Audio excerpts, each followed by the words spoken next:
vaata, kui sul on midagi väga sügavat ja püha, siis sa ei käi seda laadaplatsil nagu rääkimas kõigele. Võib-olla mõne lähedasele või inimestele, keda sa usaldad, kellega on suhe, neile võib-olla räägid, et näed, mul juhtus selline ime või nii ja naa. Aga internet annab meile võimaluse, minule ka, luua nagu legend endast. Ja sa hakkad ise uskuma. Internet nagu mõnes mõttes aitab nagu see eneseusku, kui sa tunned üksinda ja sa oled nagu läbi kukkunud, aga siis sa lood nagu legendi, kas sa oled järsku šamaan või mingi püha kristlane või püha krishnait või kõik, mis siin variandid on, eks religioossed või ükskõik,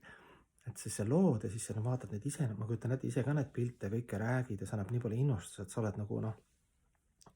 hästi kõrgel tasemel, aga tegelikult see etiketi järgi veedade, kui sa vaatad veedadesse, etiketi järgi kõva püha mees, ta vastupidi varjab. Ja tema teod räägivad tema eest, et ei käi ja räägi ega promo ennast, eks ju. Mõnes mõttes nagu interneti ka ei ole, ei saa promoda omal ajal, eks ju. Inimesed näevad lihtsalt ja tunnetavad tema kõrgeid omadusi, eks ju. Paljud on võib-olla kadedad, paljud töötavad vastu, eks ju, kui inimene on tõeliselt hea. Aga see on siis üks sümptom jah, et see on ka omamoodi meil haigus siin, et ühtepidi ta ravib ja teistpidi ta on see nagu hästi võlts, et me loome, paneme filtreid ka peale ja siis loome ennast, ja siis me räägime hästi tarka juttu, eks ju, kus me võtame ChatGPT-s ja kuskilt igalt poolt võtame, siis esitleme ennast nagu ja siis räägime veel oma nagu üleelamisi, mingeid müstilisi, et ma ka omal ajal, eks ju, muljet tahtsin avaldades ka mul igast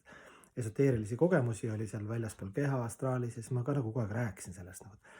siis inimesed kuulavad, siis sa tunned ka, et sa oled nagu eriline teistmoodi. Et pole mõtet seda libedat teed minna, eks teod räägivad selle eest, et midagi räägime ja püüame valguse poole püüelda, aga see enese promamine, legendi loomine, see on kõigil nagu läbi kukkunud ja kukub läbi ja kui sa tead seda fassaadi iseendale teistel, siis me oleme kõik ühelises kontseptsioonis enesekesksed inimesed, kes üritavad valguse poole. Aga neid päris eneseteadustanud, need, kes on samaadis ja sina peal jumalaga ja oma hingega, neid on ikka tikutulega, ja need, kes need on sellisel level, need ei käi seda nagu laadaplatsil nagu hõiskamas.